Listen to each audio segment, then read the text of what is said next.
로마서 15장 25절부터 26절입니다. 로마서 15장 25절부터 26절입니다.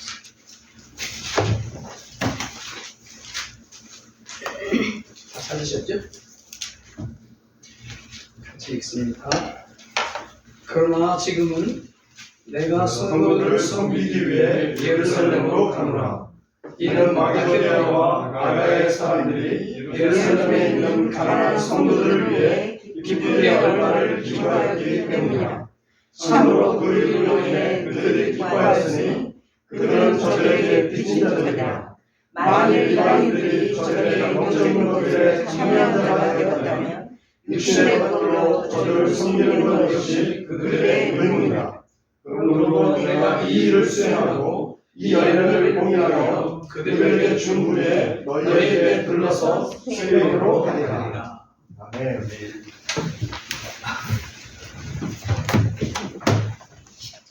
바울 사도의 새로운 사역의 꿈이 비치는 그런 일입니다. 스페인으로 가야 한다.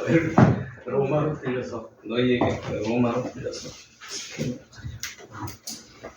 저에게 새로운 꿈을 은근히 주시는 것 같아서 그래서 함께 나누고 싶은 생각이 있어서 이 말씀을 선택했습니다. 바울 사도의 3차 여행까지 우리가 어느 정도 이렇게 알잖아요.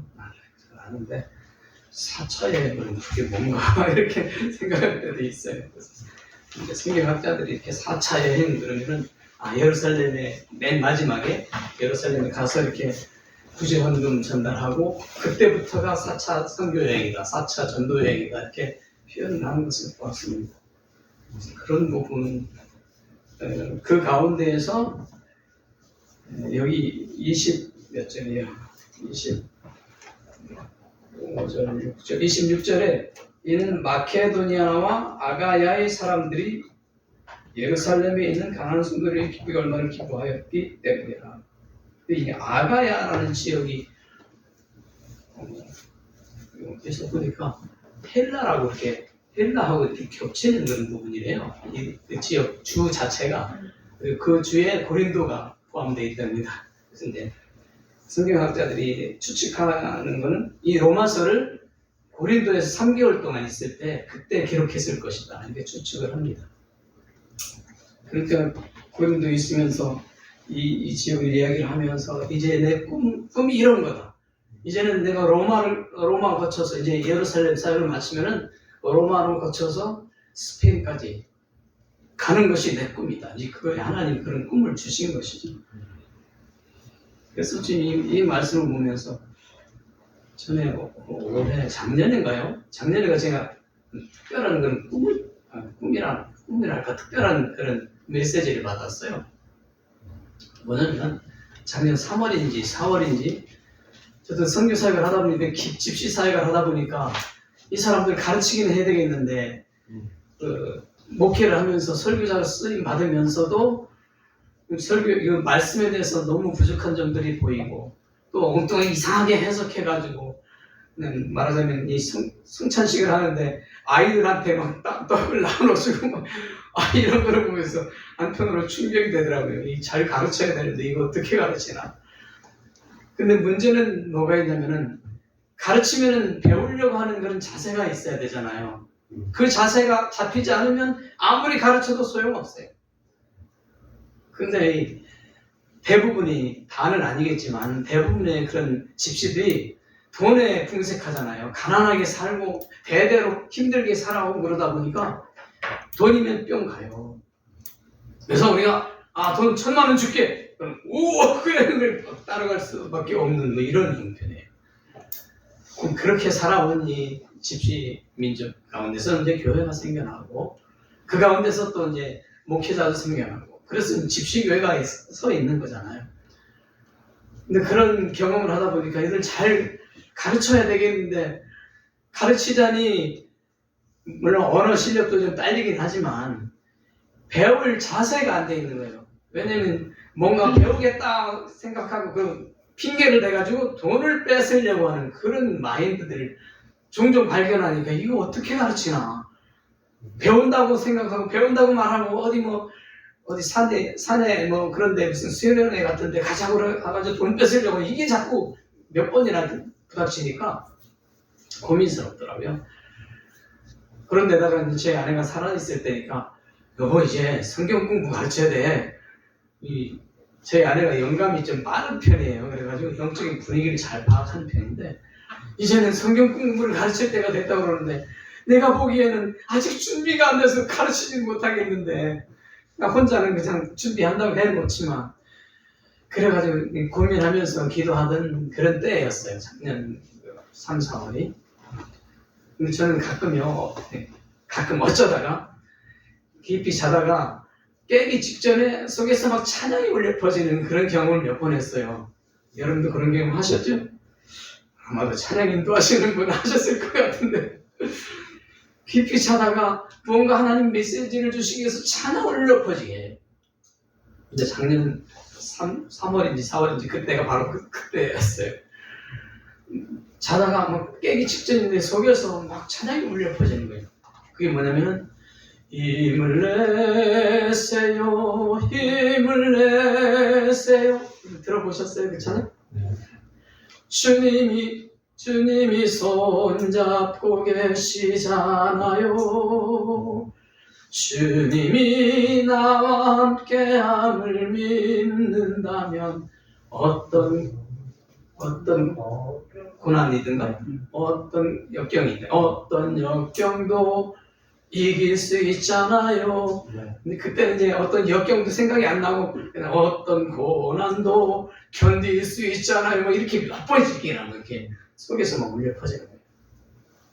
그러면서 그거 하나로 끝났으면은 그냥 이럴 수도 있고 저럴 수도 있겠지 그랬는데 며칠 후에 저희 심려교 해외선교회 그 선교사 유럽 지부 모임이 있었어요. 이제 조지아라는 조그마한 나라 거기에서 있었는데 거기 저희 부부가 거기를 참석을 하는데 비행기를 한 번 또 갈아타고 가야 돼요. 그러니까 직항이 있으면 편한데 한 번 이렇게 갈아타고 가려면은 시간도 맞춰야 되고 뭐 이런 거 있잖아요. 근데 그날따라 갈아타려고 기다리는데 저에게 막 물어보는 게 너무 많은 거예요. 저기에서 뭐랄까 어디죠? 뭐 다른 나라인데 다른 나라에서 물어보는 게 많아가지고 제가 그때 마침 주민증 그날 불가리아 주민증을 가지고 있었는데 그걸 보여주면 좋은데 그 생각을 못했던 거예요. 그래서 물어보는 대로 대답하고 아니 그 사람은 또 뭐 잘못 영어를 물어보는데 잘 못 알아듣겠고 그래 한참을 실행을 하다가 이제 주민증을 불가리아 영주권이라고 해야 되나요? 주민증이라고 내주니까 그걸 보더니 이 불가리아에서 오는 거 맞구나 그러고 이제 보냈는데 시간이 한참 지나니까 이제 급해졌던 거예요. 그래 막 뛰어갔죠. 갈아타는 쪽으로 뛰어가니까 거기서 또 이제 아직 떠나지 않고 기다렸다가 문을 열어주더라고요. 그래서 간신히 그 비행기를 타고 조지아라는 나라 선교 모임에 갔었습니다. 근데 거기서 또 그 지부장이 저에게 새벽 기도에 3번이 있었는데 3번 설교를 하라고 부탁을 했었어요. 근데 첫날 그날 자고 이제 그 이튿날 새벽에 6시에 했나 5시 반에 했나 모여서 이제 말씀을 전해야 되는데 좀 일찍 가자네 모임에서 일찍 가가지고 기도하고 있는데 찬양을 틀어놨는데 바로 이 찬양을 틀어놓는 거예요. 힘을 내세요 힘을 내세요 주님이 손잡고 계시잖아요. 이 찬양을 몇 번 또 이렇게 틀어줘가지고 이게 정말 나한테 주시는 메시지 맞는가 보다. 정말 주님이 내 손을 잡고 지금 이끌어 가시는가 보다. 그런 걸 느끼게 됐고 그러면서 이제 그 집회를 마치고 돌아가가지고 좀 더 이렇게 정리를 하고 성경 공부를 시작했어요. 그때 이제 13명이 담임 목사를 비롯해서 다른 신실한 사람들 또 청년들 중에 몇 명 이렇게 해가지고 13명이 성경 공부를 시작했는데 그쪽은 구원파 영향이 강해요. 구원파 잘 아시죠? 여기도 침례교라고 간판을 걸었는데 대한침례교라서 대한 예수교 침례교인가 뭐 대천에도 있지. 파송교회가 대천에 있는데 대천에도 그 교회가 몇 년 전에 크게 건물을 크게 세워가지고 지나고서 대천교회 써있어. 이 좀 뭐야? 그랬더니 우리 교회 담임 목사님이 파송교회 목사님이 지금 구원파예요 그러더라고요. 아, 이 구원파 영향이 거기도 그렇게 크게 미치는구나 생각했는데, 불가리에 제가 지방사역을 하면서 재건축까지 했던 그 교회가 있는 그 지방이 그 구원파 세력이 많이 퍼져 있는 그런 곳이었어요. 그래가지고 그 젊은 목사님도 그런 영향을 받아가지고 사람이 한번 구원받으면 끝! 뭐 이런 식이에요.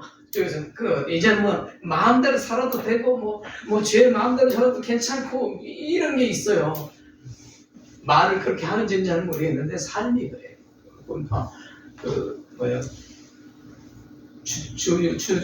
주된 목사님 자체도 제가 연구를 해보니까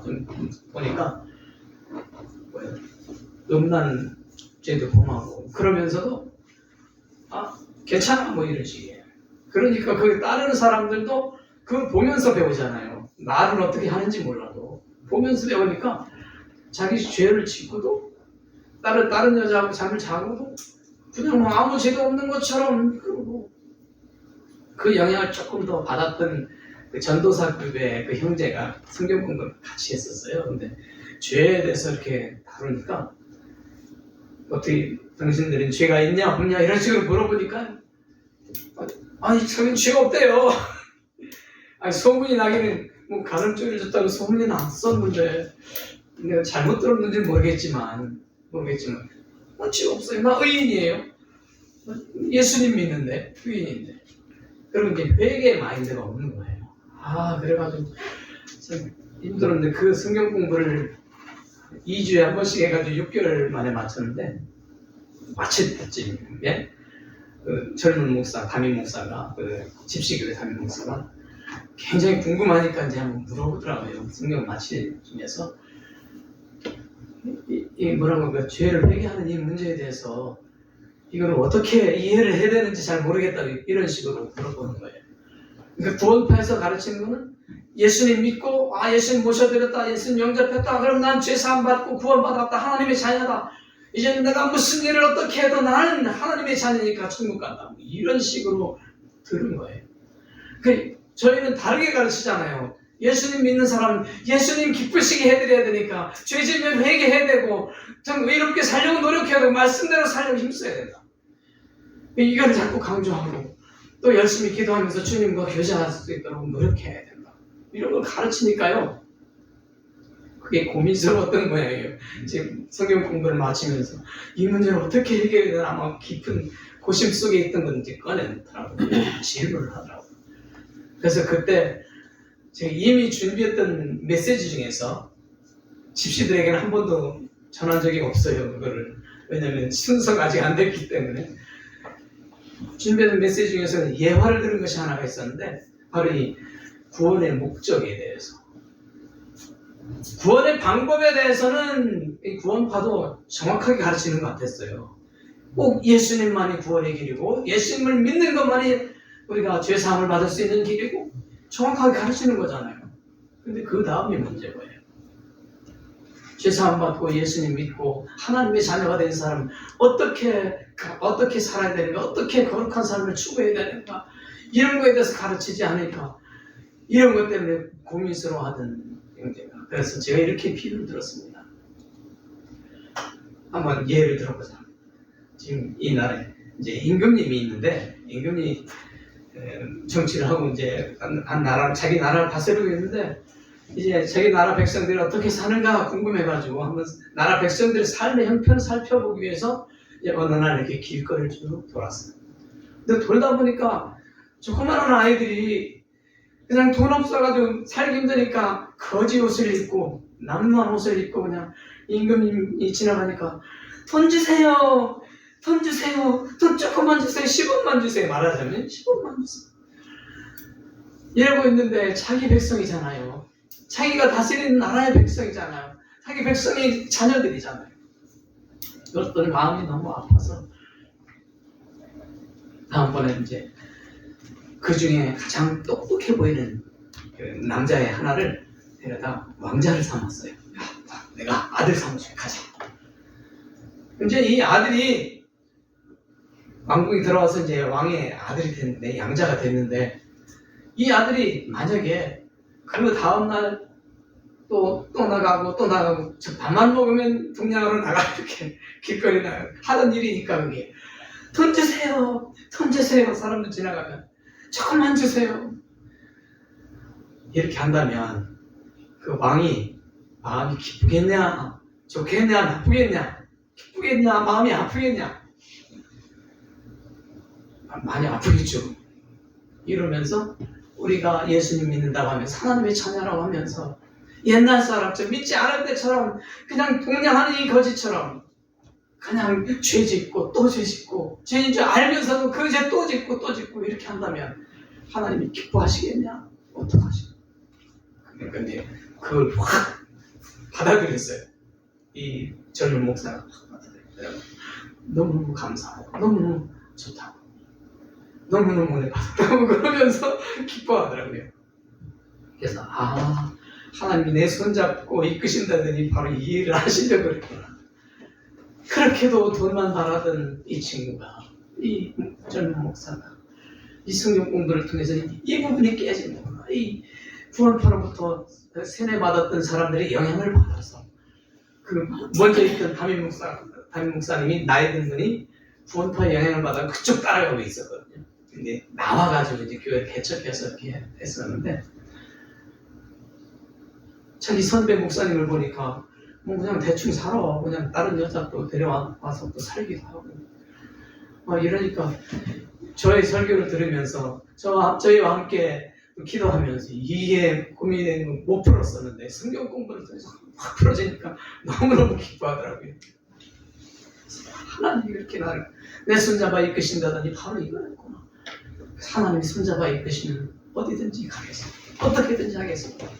주님 말씀하시면 순종하겠습니다. 뭐 이런 마음으로 꼭 그때부터는 아니지만 그 전부터 그런 마음은 있었지만 주님이 손잡아 이끄시는 그런 경험을 하고 나니까 더 이렇게 담력이 생기는 것이죠.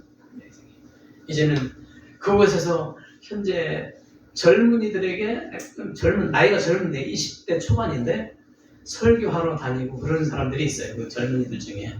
왜냐면 설교할 만한 사람은 없고 교회는 개척되고 그러니까 집시교회는 그런 성향이 있습니다. 집시들이 많이 사는 곳에는. 근데 이 사람들이 이제 정말 성경 말씀을 바르게 이해할 수 있도록 가르쳐야 되거든요. 꼭 침례 성찬식을 하면서 아이들한테까지 빵 주고 포도주 따라주고 이렇게 안 하게. 근데 그런 마음이 들었고요. 그래서 하나님이 열어주시는 거예요. 이제 또 제가 코로나 시절에 여러분 아시는 분은 아시겠지만 4개의 교회를 세웠어요. 교회 예배당을 세웠고 하나는 작게 조그맣게 세웠죠. 한 100명 정도 전후 들어가게 그렇게 세웠는데 그 중에 하나가 이 젊은 목사가 있는 그 교회인데 1년도 안 돼가지고 막 부흥해가지고요. 결국 부흥해가지고 앉을 데가 없는 거예요. 그래가지고 코로나 시절에 재건축을 했습니다. 건축이 보통 코로나 시절 한 3년 갔잖아요. 그 시절에 다른 데 어디 돌아다니기 힘든 그 시절이잖아요. 그때 하나님이 건축의 길을 열어주셨어요. 그래서 4개의 예배당을 건축하고 그 중에 하나는 또 재건축까지 했으니까 5개의 예배당 건축하는 거랑 마찬가지예요. 그러면서 그 시절에 이제 어떤 선교사님이 그러더라고요. 한식당에 가서 만날 기회가 있었는데 그래서 몇 명 이렇게 식사하는 중에 맞은편에 앉아가지고 저희한테 그러는 거예요. 요즘에는 사역하는 사람 양성교사밖에 없는 것 같아.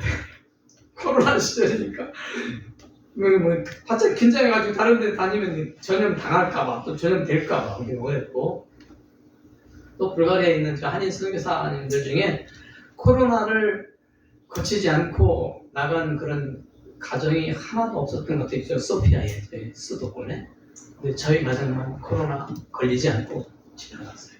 물론 예방주사 2번은 맞았는데 예방주사 맞을 때도 전 썩 그렇게 마음이 편치는 않았어요. 나 오직 주님만 의지하는데 주님이 예방주사 맞을 갈 때였던가 내가 주는 선물이야 이게 그러시더라고요. 마음속에 그래도 편안한 마음으로 예방주사 맞고 예방주사를 맞아야 큰 마가진도 갈 수 있었으니까 큰 마켓도 네. 마가진인 그 러시아 말도 돼 불가리아 말도 돼요. 네, 마켓이 이제 마가진 그래. 그래가지고 이제 예방주사 맞고 다니고 또 그러다가 또 한 번 또 1년 뒤엔가 또 예방주사 한 번 또 더 맞고 그래서 예방주사 2번 맞고 지냈는데 저희 가정은 저희 부부는 그 코로나를 겪지 않았어요. 걸리지 않았어요. 다른 분들은 막 부부 중에 한 분이 막 코로나 걸려가지고 완전 고통당하고 막 정신 왔다 갔다 하느님 어쩌니 이런 얘기도 들리고 그러면서 또 낫긴 다 나았어요. 그래서 거기서는 불가리아에서는 코로나 때문에 소천한 사람 없는데 저희 집사람은 코로나 때문에 간 거 아니에요? 천식이 있었는데 40년 이상을 천식을 앓았고 근데 나중에 들으면서 그러더라고요. 천식 앓으면서 계속 앓으면서 40년 동안 살기가 힘들다고 쉽지 않다. 근데 40년 이상을 살면서 선교사역을 했어요. 이거 얼마나 대단해요, 그죠? 네, 아무 반응도 없으시네. 근데 이제 저희 아내는 특별히 전도하는데 굉장히 열정이 있었어요. 그래가지고 집시망하는 위험하기도 하거든요. 마약도 하고 뭐 그런 동네인데 거기를 거의 매일 토요일하고 주일 빼고는 매일 갔던가. 그 아침에 이제 아침 먹으면 그 올라가서 이제 집시들이 많이 사니까 한 4만 명인가 5만 명인가 사는 그 동네였으니까 그 아래쯤에 살았으니까 올라갔다가 내려오고 그리고 저는 같이 못 가게 해요. 왜 그런지 아세요? 제가 같이 가면은 방해될 것 같다. 그리고 현지인 자매들도 같이 한 두어 번 다니더니 방해돼서 안 되겠대. 전도에 방해 안 돼. 그래가지고 혼자 다니고요, 혼자. 그럼 저는 뭐 하겠어요?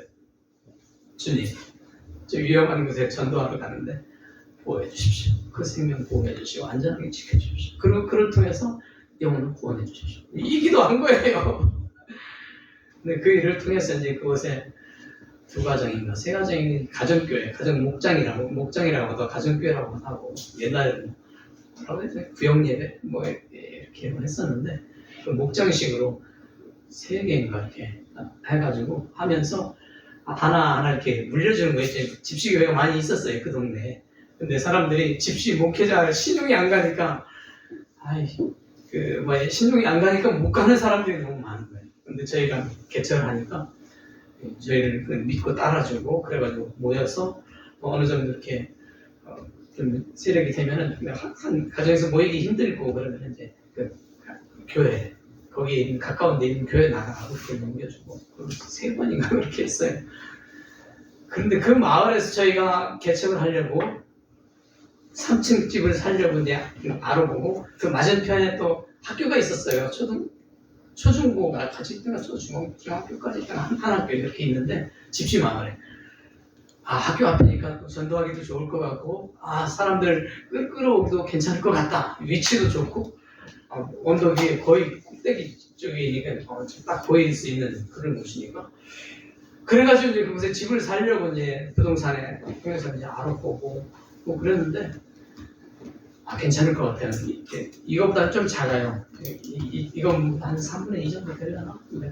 1층은 예배당으로 쓰면 좋을 것 같고 2층, 3층이 있으니까 2층은 우리가 살고 만약에 필요하면 3층에 또 이제 교회 일꾼을 하나 두어가지고 청소를 한다든지 뭔가 돕는 사람 하나 둘 수도 있겠다. 이런 식으로 생각해가지고 살려고 했었는데 하나님이 막으셨어요. 저희 아내 자꾸 불편한 마음 주시고 이상하게 그 집에 그림이 막 도깨비 그려놓은 것처럼 막 페인트를 그렇게 어두운 색으로 막 칠해놓은 그런 것들이 보이니까 좀 싫어했는데 실제로 나중에 보니까 그게 하나님이 저희에게 원하시는 것이 아니었어요. 저희는 그곳에 집시 마을에 모범적인 집시교회를 세워가지고 다른 교회도 저희 교회를 따라오게 해서 정말 좋은 교회들로 만들고 싶어하는 그런 열망 때문에 그렇게 시작을 하려고 했었는데 주님은 그 과정을 통해서 막으시고 그 아내의 마음에 막 힘든 마음. 만약에 그 집에 산다면 집시들이 날마다 와가지고 우리 살려줘! 그 대문도 드리고 그리고 2층에 유리창이 이렇게 이런데 1층에 돌멩이 던져가지고 유리창 깨뜨리고 하면 그럴 것 같다는 거예요. 그거 물리고 나니까 마음이 그렇게 편하대요. 근데 아무런 하자가 없으면 우리가 사겠다고 약속을 했었어요. 그 집주인하고. 아무런 하자가 없으면 사야 되는데 어떡하지? 약속했는데. 그래서 이제 그 변호사 잘 아는 변호사 있는데 그분한테 이렇게 조사 좀 해보라고 그 집 문서를 가지고 보여주고 좀 그랬는데 나중에 조사를 해보더니 며칠 지나고 나서니까 3층이 허락을 안 받고졌대요. 3층까지 졌는데 2층까지는 허락이 났는데 3층은 허락을 정부의 허락을 안 받고 행정 허락을 안 받고 졌다는 거예요. 아 이게 흠이구나. 그러니까 요거 안 사도 되잖아요. 흠이 있으니까. 그래가지고 그 주인을 만나가지고 우리가 변호사한테 알아보니까 이 3층 허락 안 받고 졌대더라. 못 사겠다. 미안하다. 그리고 이제 그러니까 말을 못 하더라고요. 정말 그런 것이 잘못이 있었으니까. 흠이 있었으니까. 그러면서 이제 지금은 저희들을 지방으로 보내시기 시작했었어요. 지방으로 보내셔가지고 집시 교회 바로 옆에 있는 부부가 살았고 자녀들이라고 해요. 자손들이랑 같이 하면 13명인가 방은 2개인가 거실까지 하면 3개였죠. 큰 집이 아닌데 13명이 살아가는 그 집에서 금요일 날마다 가서 그 예배 드리고 가정 예배 드리는 거죠. 예배 드리고 거기서 저희 부부가 또 이제 나눠서 이제 저는 그 남자하고 자고 아내는 그 여자 부인하고 자고 그래서 이제 이러면서 얼마나 한 6개월 지냈나 그때. 그 다음에는 이제 하나님이 차를 주셔가지고 그 다음부터 이제 차를 가지고 왔다 갔다 하면서 이렇게 이제 거기서 잠을 안 자도 됐었는데 그런 삶을 살면서 그들을 주님 앞으로 인도하기 위해서 노력했고 그런 가운데서 이제 세월이 지나니까 부흥이 되더라고요. 그래서 그 부흥이 돼가지고 바로 옆에가 교회인데 그래서 그 교회 또 넘겨주고 그러니까 그 노인 목사님이 지금 80이 넘으셨나 85인가 6인가 그런데도 아직도 그냥 목회를 하고 계신데 그분 되게 좋아하시고 성도들도 바로 옆에서 하는 거니까 좋아하고 그러면서 저희를 지금 더 먼 지방으로 차를 타면 저희 사는 데서 한 2시간 반 정도 가야 되는 그런 곳으로 인도를 하셔가지고 또 그곳에 있는 그 집을 사서 리모델링을 해서 예배당을 만들게 하시고 그곳이 또 1년 후쯤에 또 이제 재건축을 하게 하시고 이러면서 돈도 꽤 주셨어요. 저희가 뭐 돈이 있어서 저희 돈으로 뭐 할 게 있겠어요. 어떤 사람은 개인 보험자가 돕기도 하고 어떤 그 교회에서 돕기도 하고 그러면서 하나님이 건축하게 그 시절에 도와주시더라고요. 막 기도하니까 주님이 이 사람 저 사람 감동 주셔가지고 기도 편지 보내면 어떤 사람 도와주고 뭐 이런 식으로 그래서 내 교회 개척하게 하시고 이렇게 세우게 하시고 다 목회자들이 있어요. 거기 집시 목회자들이 다 있습니다. 한 사람은 목사고 한 사람은 전도사인데 아무튼 전도사들이 3교회 맡고 한 사람은 또 담임 목사가 맡고 하면서 그 예배를 드리면서 이렇게 진행하는데 이제는 그 지도자급들 잘 세워야 되잖아요. 바울 사도가 이렇게 선교 사역을 하면서 마지막으로 잘한 게 뭐예요? 이 사역자를 든든하게 잘 세웠잖아요. 그래가지고 그냥 참 하나님이 영광 많이 받으시고 귀하게 쓰시고 근데 오늘 메시지 오늘 본문을 보니까 이제 예루살렘에 지금 가는데 그러니까 예루살렘에 가는 그 도중에 이 로마서를 쓴 거죠. 그 추측하기는 고린도일 것이다. 거기가 고린도에서 썼다고 가정한다면 고린도에서 한 3개월간 있으면서 로마에 이 편지를 쓴 내용인데 자기 꿈을 이렇게 얘기한 거예요. 그래서 28절에 보면 그러므로 내가 이 일을 마치고 그러니까 이 예루살렘 성도들 돕는 그 구제이라고 해야 되나?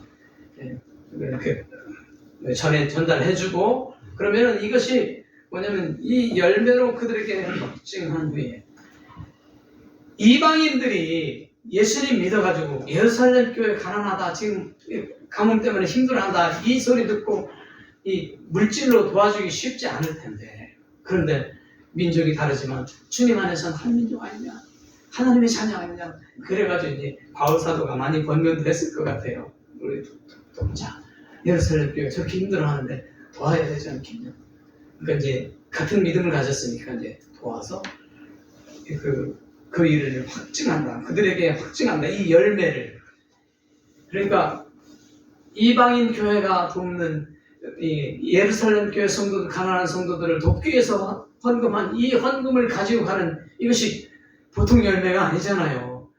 자기 자신의 삶을 드리는 거나 마찬가지. 드려서 이렇게 돕는 이 열매를 확증한 뒤에 하나님이 이렇게 하나님이 이방 교회에서도 큰 영광을 받으시고 구원의 열매, 그곳에서 교회가 성장하는 그런 열매들을 맺게 하셨다. 이걸 확증이 되는 거예요. 이 선교비를, 구제 선교비를 보내면서. 그런 후에 너희에게 들렀다가 로마 교회 편지한 거니까 로마에 들렸다가 로마 교회에 들렸다가 서바나로 가리라, 스페인으로 가리라. 그러니까 노후 사역의 꿈이라고 제가 생각을 했어요. 서바나로, 스페인으로 간다. 그런데 제가 작년인가 올해인가 모르겠네요. 제가 기도하면서 이제 한 3년 반쯤이 그런 거 모르겠네. 3년 반쯤 지나면 이제 저도 해외 선교에서 은퇴를 해야 되는데, 그 은퇴하면 어떻게 해야 되나요? 저는 선교사역 더 하고 싶은데, 더 주님 앞에 드리고 싶은데 어떻게 해야 되나요? 그러면서 이제 기왕 어디 다른 데로 옮기시려면은 한국에서 직항이 있는 데가 좋겠습니다. 그러면서 한번 찾아봤어요. 인터넷에서 찾아봤어요. 그랬더니 불가리아는 원래 직항이 없으니까 뭐 빠져 있는 거고, 조그마한 나라들은 직항이 없는 것 같았어요.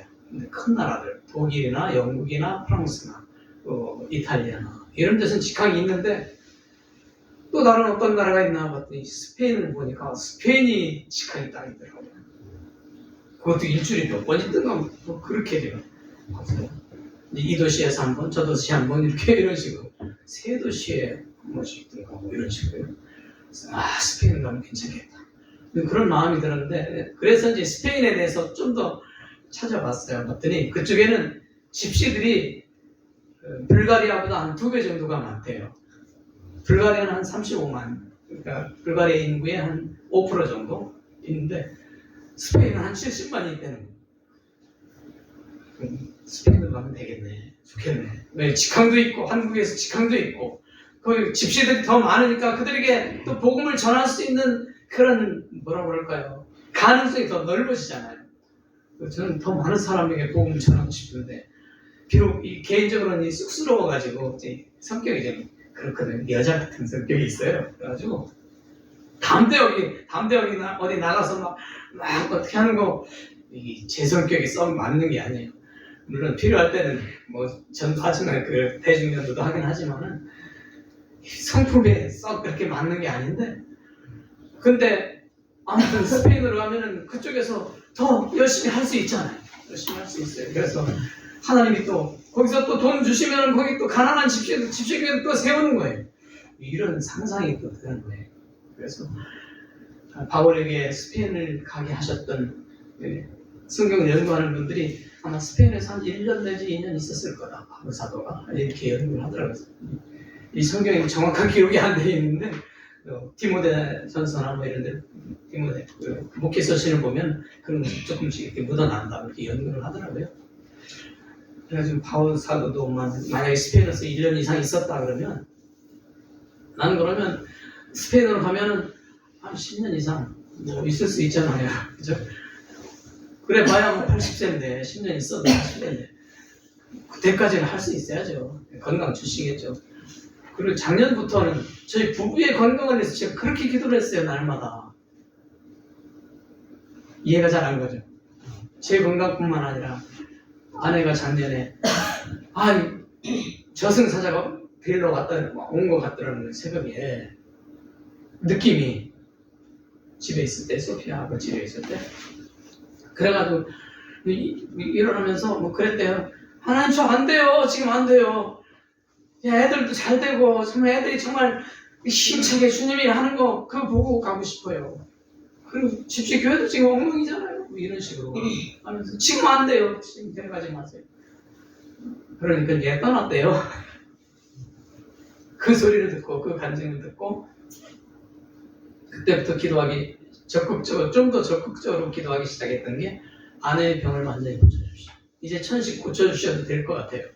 그때까지는 만약에 천식이 없었으면 천식이라는 병이 없고 완전히 건강했으면 아이 내가 한 것처럼 이게 막 자랑스러워가지고 교만 떨 것 같은 그런 생각이 그런 가능성이 있었나 봐요. 그래서 주님이 저희 아내가 막 천식 고쳐달라고 20대 초반에 그렇게 기도 3일 금식하면서 천식 고쳐주십시오. 그러면 내 은혜가 내게 족하도다 이런 말씀을 주셨대. 3번이나 3번은 3일 금식을 했는데 병 고쳐달라고 천식 고쳐달라고. 그래서 그 말을 듣고 저는 그렇게 생각했어요. 하나님 뭔가 큰일을 하시면 아내를 통해서 뭐 기적을 베푸시고 뭐 큰일을 하시면 이 교만 뜰까 봐 그래서 이 천식을 남겨두셨나 보다 생각했었는데 아니 작년에 이제는 저승사자가 와서 이제 뭐 왔다가 물러간 상태니까 이제는 아무리 기적이 일어나고 아무리 하나님 큰일을 행하셔도 아내를 통해서 큰일을 행하셔도 교만 떨지는 않겠구나 하는 그런 마음에 확신 비슷한 마음이 들었어요. 그래가지고 그때부터 주님 이제는 천식 고쳐주면 되잖아요. 교만 떨지 않을 것 같은데 고쳐주세요. 그렇게 1년을 넘게 기도를 했어요. 뭐 얼마나 기도했냐고 잘 모르겠어요. 1시간 정도, 매일 1시간 정도 아내를 위해서 그렇게 기도를 한 것 같은데 그런데 금년에 데려가 버리시잖아요. 데려가시는 그 과정도 뭐 아시는 분은 아시겠지만 정말 믿을 수 없는 그런 일들처럼 느껴질 만큼 저에게는 그런 일이 있었어요. 왜냐면 이 천식만 있었던 게 아니고 이제 천식도 막 힘들고 또 이제 공기가 좀 안 좋아요. 큰 길가에 살다 보니까 차들이 많이 다니니까 공기가 안 좋고 숨 쉬는 거 문 열어놓으면 또 차 매연 들어오고 그러면 너무 힘들어요. 그랬었는데 그러면서 이제 신장 결석이 있었어요. 그래서 2번인가 이렇게 화세술인가 그걸 받았었고 한동안 이제 안 받고 선교지에 있었는데 이제 이게 신장 결석이 커져서 그런지 이 소변을 보면 피가 섞여 나와요. 아프긴 하고 그러니까 저는 고쳐달라고 하는데 병 천식까지도 싹 고쳐달라고 기도하는 판인데 이 신장 결석 이것까지 곁들여가지고 고통스럽게 하는 거예요. 그래서 이제 이 천식보다 이제 신장 결석 저거 고치는 게 먼저네. 그래가지고 이제 신장 결석 쪽으로 먼저 이 방향을 더 옮기고 기도하기 시작했는데 저희 아내가 의문스러운 게 있는 거예요. 왜냐하면 남편이 25년간이나 매일 5시간씩 주님 앞에 기도하면서 이렇게 자기를 위해서도 기도하고 선교 사역을 위해서 기도하고 그렇게 해왔는데 만약에 남편이 기도를 했다면 자기 건강을 위해서 기도했다면 고쳐줘야 맞잖아. 근데 이 고쳐주는 게 아니라 신장 결석까지 덤탱이로 이렇게 생겨가지고 고통스럽게 하니까 하나님한테 그렇게 기도했대요. 하나님, 만약에 남편의 기도를 하나님이 기뻐하셨다면 그렇게 오랜 세월을 기도하고 기뻐하셨다면 일주일 안에 다음 주일 그 안에 주일까지 신장 결석을 깨끗하게 고쳐주십시오. 아프지 않게 깨끗하게 고쳐주십시오. 저를 빌미를 해가지고 남편의 기도를 받으셨습니까? 기뻐하셨습니까? 아니 기뻐하셨습니까? 이 테스트이기도 한 거예요. 이 질문이기도 한 거예요.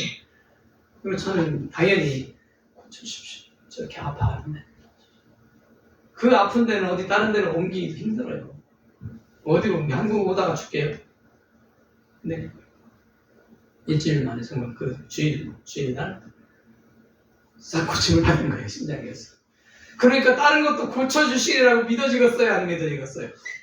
믿어지죠, 당연히. 그래서 참 그 믿음 가지고 기도해 왔는데 하나님이 어느 날 너무 기도하지 않으면 이 방법이 없다 이런 말을 듣고 제가 기도하는 기도처가 있었습니다. 한 20분 남짓 걸어가면 있는 한국인 선교사가 운영하는 그런 문화센터. 그곳에서 주일날은 또 이제 다른 현지인이 와가, 현지인 모임, 작은 모임들이 한 10명, 8명 와가지고 예배 드리고, 그런 곳에서 제가 자주 이제 기도하러 다니고 그랬었는데, 그곳에 가가지고 이제는 기도밖에 아무런 뭐가 방법이 없겠다 싶으니까, 거기 소파에 앉아가지고, 소파에 기대가지고, 이 아내가 혼자 밤을 새우다시피 하면서 기도하고, 저는 이제 집에 가라고 해가지고 집에 가고, 아침에 가면 이제 차 가지고 가서 또 이제 모셔오고, 이틀을 그랬어요. 이틀 밤을 그렇게, 이틀 처리하고, 처리 기도하고, 오더니 그날은 아무래도 안 되겠대. 병원 가야지. 너무 아파서.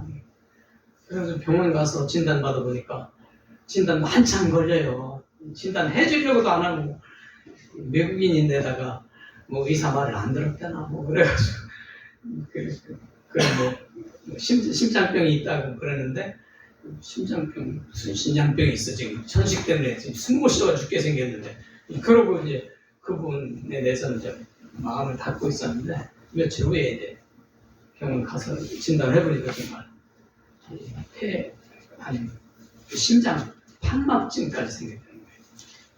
아, 그래서 심장 판막증 때문에 이 호흡이 더 안 좋고, 그리고 주치의가 이제 이렇게 진찰을, 청진기로 앞뒤로 등하고 가슴하고 진찰해 보더니 기관지는 별 이상이 없는 것 같은데 심장이 안 좋다고 그러더라고요.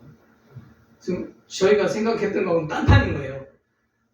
기관지는 아마 제가 이렇게 많이 기도해서 어지간히 고쳐주셨었나 봐요.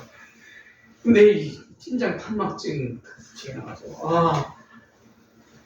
그래서 이제 부랴부랴 거기서 이제 아내가 너무 힘드니까 의사는 입원 안 시켜주려고 그러고, 그러니까 아내가 직접 얘기하더라고요. 나 지금 힘들어 죽겠는데 죽을 것 같은데 가라고 하면 집으로 돌려보면 그 말 듣고 이제 의사가 양심에 찔려가지고 좀 이렇게 도와줘가지고 일반 병실에 입원을 했었고, 한 이틀간을 제가 왔다 갔다 하면서 이제 먹을 것도 좀 챙기기도 했는데, 그때는 이제 막 양쪽 팔에 막 주사 맞고 혈관 주사, 혈관 주사 맞고 이러니까 먹는 것도 마음대로 못 먹겠더라고요. 그리고 나서 이틀 후에는 막 제가 거기 가서 있었는데 갑자기 이게 이 호흡이 그냥 막 다치려고 하는 그런 위험성이 오는 거예요. 그러니까 의사가 저한테 밖에 나가 있어요. 이따가 알려줄 테니까. 그래서 밖에 나가서 이제 의자에 앉아가지고 한참 기다렸어요. 기다리면서 뭐 하겠어요? 아이, 좀 고쳐주세요, 주님. 아이, 좀 고쳐주세요. 그 기도밖에 더 나오겠어요. 그런데도 안 고쳐주고 중환자실. 병원에 없었으면 아마 중환자실로 가다가 목숨을 거뒀을 가능성이 많아요. 병원에 있었기 때문에 중환자실 딱 옮겨가지고 거기서 한 열흘 정도 더 치료를 받다가 거기서 치료가 안 되니까 숨을 거뒀는데, 갑자기 집에 있을 때 이제 전화가 와서 이제 오늘 가보려고 그러는데, 병원에 가보려고 그러는데 의사한테 전화 와가지고 숨을 거뒀다고. 황당하죠. 그래서 황당해가지고 정말 목숨을 걸어가신 거 맞나? 정말 안 살려주실래나? 나는 아내는 간증거리도 너무 많았어요. 그래서 뭐 책을 쓰는 여쩌는 그럴 만큼, 그걸 생각할 만큼 간증거리도 많았었는데, 간증거리도 많고 또 전도 열정도 특이하게 뭐 강했어요. 그래가지고 어디 가서 전도 안 하면 재미가 없다고 알 정도로 그렇게 살았는데, 할 일이 이렇게 많은 것 같은데, 할 일이 많은 것 같으면 좀 살려주시죠. 그래가지고 거의 하루 종일 거의 가까이 한 15시간 대 기도하고 잠을 그래서 살려달라. 주님 할 일이 많잖아. 그런데도 안 살려주시고, 그때 이제 가가지고 병원에 가가지고 이제 냉동시킨 아내 시신을 보면서 같이 갔던 한 서너 명 선교사들, 일반의 선교사들하고 같이 가서 노래하고 기도라도 하셔. 살려주시든 안 살려주시면 이거는 주님이 하실 거고 주님의 몫이고 기도는 할 수 있잖아요. 한번 해보자. 그래서 이렇게 시신을 이렇게 보고 나서 한 5분 정도 같이 기도했어요. 살려주십시오. 주님도 원하시는 좀 살려주십시오. 살려주셨으면 좋겠는데 할 일이 많은데 여기저기 할 일이 많은데 주님 그런 간절히 기도했는데 제가 집에서 그랬거든요. 제가 이렇게 같이 기도할 텐데 뭐 그것이 5분이 됐든 얼마가 됐든 주님 앞에 간절히 기도할 텐데 기도하고 만약에 주님이 살리실 것 같으면 손이든지 발이든지 얼굴이든지 뭐 머리든지 좀 따뜻하게 느껴지게 해주십시오. 근데 이렇게 만져봐도 다 차가운 거예요. 따뜻하지가 않은 거예요. 아이고 그래가지고 그때 이제 주님이 살려주시기 원하시는 게 아니라 그때 이제 마음에 정하니까 마음이 편해지죠. 편해져요. 하나님 데려가시고 그렇게 고생을 하고 선교사역을 하더니 이제 하나님 이제는 와서 쉬어라 하는 그런 건가 보다 이렇게 이해를 하게 됐어요. 조금만 더 할게요. 그런데 그러니까 저희 마음에는 한편으로는 감사하죠. 하나님이 고생 그만하라고 이제 고생 그만하고 이제 행복하게 살아라. 내가 주님 그러시는 것 같아서 그렇게 데려가셨으니까 이제 감사하면서 또 이제 한국에 유고를 가져오려면은 화장을 해야 되잖아요. 그냥 시신을 그냥 가져올 수는 없대요. 법적으로 안 된다고 그래가지고 이제 유고 화장을 하려면 이것도 뭐 복잡하더라고요. 서류들이 이것저것 확인서도 필요하고 이것저것 필요하고 그런데 장례식 잠깐 화장하는 데서도 일주일을 더 기다려야 되네. 근데 돈을 한 2배 정도 주면 바로 할 수 있다. 뭐 이런 규칙이 있더라고요.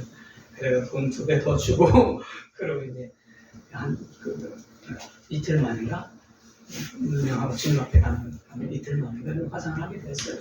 화장 직전에 이제 우리 불가리아 선교사들이 한 20명 있었고 또 다른 데서 몇 분 또 그 소식을 알고 또 오는 분들이 몇 분 있고 그래가지고 같이 모여서 이렇게 장례 예배를 거기서 드렸죠. 그런데 이제 저는 할 말이 없더라고요. 정말로 할 말이 없어요. 왜 하나님이 데려가신 걸 어떻게 그렇게 살려달라고 열심히 마음을 쓰면서 거의 뭐 하루 종일 주님 막 매달려서 기도했는데도 안 들으시면 어떡해요. 근데 영정사진을 만들었더라고요. 저희 불가리아 선교사협회에서 제가 사진을 보내달라고 해서 핸드폰에 있는 사진을 하나 있길래 보내줬더니 그걸 가지고 뭐 하나 영정사진을 만들었는데 빨간 세타를 입고 그리고 이제 미소 짓는 그런 것을 영정사진을 만들어놨어요.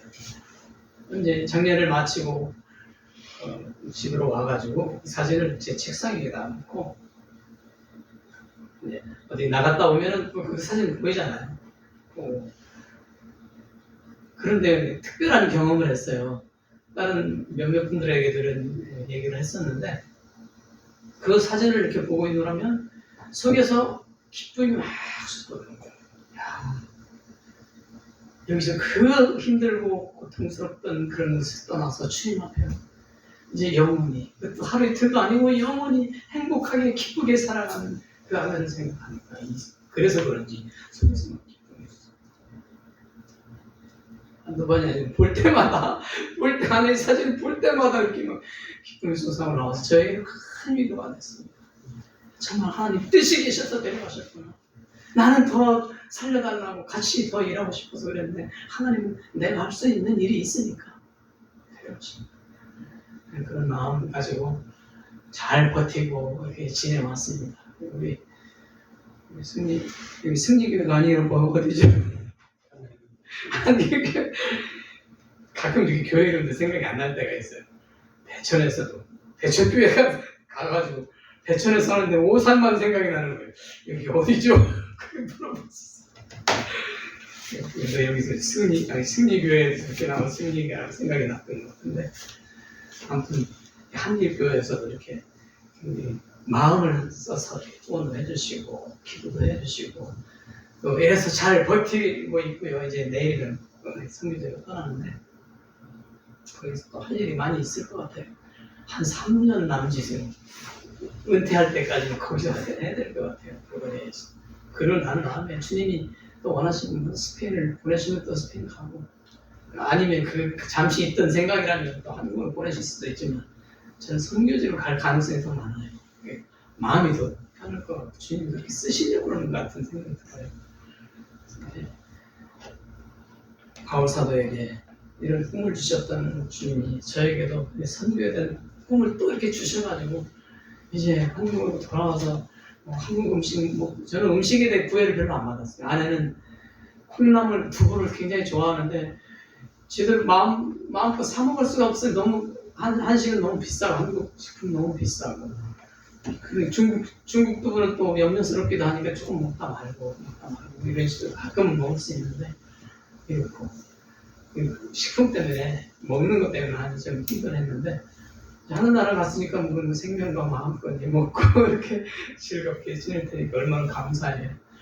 그래서 이제 저희는 저 마음속에는 슬픔이나 아쉬움 그런 것도 있긴 하지만, 그것보다는 감사가 더 커요. 주님이 이 세상에서 당하는 이 고통, 또 이렇게 정치적으로도 막 어지럽고 여러 가지 물난일 불난일 막 나고 전쟁이 일어나고, 정말 말세의 마지막 부분인 것 같은 그런 징조들이 많이 일어나잖아요. 이런 어지러운 세상에서 더 살지 않고 영원히 행복하게 살 수 있는 그곳으로 불러가셨으니까 얼마나 감사해요. 저도 이곳에 몇 년 살지 몰라요. 이 땅에서 저는 한 20년은 더 살 것 같은데 모르겠어요. 주님 더 살려주시면 더 살려주시면 늘 살고 살려주시는 대로 주님이 하다가 마지막 때에 또 한국에 와서 이렇게 살게 될 가능성도 있지만, 하나님이 원하시는 것에서 원하시는 일을 하는 것이 최소원이고, 그것이 저에게 주신 꿈입니다. 그래서 혹시 제 생각을 하시면 주님 혹시 스페인에 보내시려면 보내주시고요, 아니면 또 다른 데 보내시고 이렇게 기도해 주시면 좋겠어요. 주님이 손잡아 끝까지 제 손을 잡아주시도록 찬양을 통해서 약속하신 거 꼭 끝까지 이렇게 지켜주시고, 그렇게 기도해 주셨으면 감사하겠습니다. 잠시 기도할까요?